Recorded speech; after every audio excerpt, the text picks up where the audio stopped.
They tell me that I am cursed.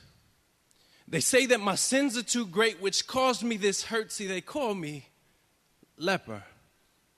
Outcasted by society, I wish they can only see the inside of me, but they're too busy distracted.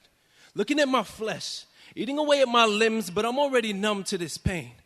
Too far into this leprosy game, see, unlike my fingers, I've already grown accustomed to this rule book. 1. For the sake of their safety, I'm no longer allowed to live with my family. It's been 10 years. I have a wife and children of my own, but because of my disease, I spend my nights alone, and it's a shame because I'm grown, but I feel like an abandoned child. Can you imagine watching your children grow older and older without you? Know that your wife's nights become colder and colder without you because you are no longer there to hold her. Not to mention, I wouldn't even be able to hold her hands if I were allowed to, and it kills me. Worse than this disease does.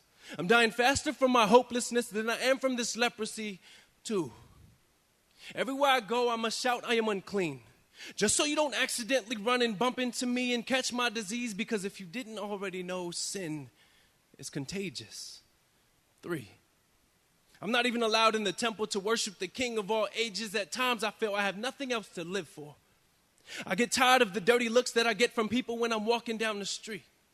They fail to realize that we have much more in common than they think. You see, the same way that you cringe at my skin is the same exact way that God cringes at your sin. See, the only difference between you and me is mine is on the outside while your sin comfortably hides within. But it's okay, because I know we all hurt in some sort of way, but my spirit is telling me I'm not the only leper here in this building. I'm not the only one in here searching for healing, but you've come to the right place. Because I'm about to have an encounter with the Lord and Savior Jesus Christ, and I'm about to see the fruit of my faith. If you're unfamiliar with my story, you can find it in the Bible, the book of Mark, chapter 1, starting at verse 40. And then a man came to him and begged him on his knees, Lord, if you are willing, you can make me clean. Filled with compassion, Jesus reached out his hand and touched the man. I am willing, he says. Be clean. Immediately the leprosy left his body and he was cured. You see, Jesus knew the rules. He wasn't supposed to touch me. But his touch brought compassion, and it shows how much he loves me. See, in order for you to understand this miracle, it's important that you understand its order. Jesus did not heal before he touched, because it's his touch that brings the healing, thus revealing that Jesus wants us just the way we are. In the midst of our depression, our addiction, our failure, our loneliness, in the midst of our emptiness, our bitterness, our fear, in the midst of our filth, our guilt, our sense, our pride, our insecurities, in the midst of our sin, Jesus wants us just the way we are. He even says, in this world, there will be trouble, but take heart, because I have overcome the world. You see, nothing is too big for my Jesus. In his name, even death has lost its sting.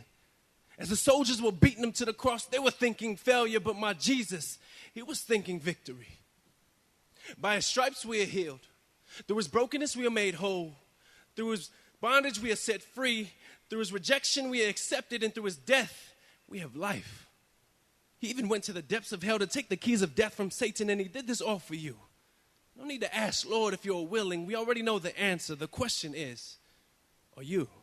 God bless you all.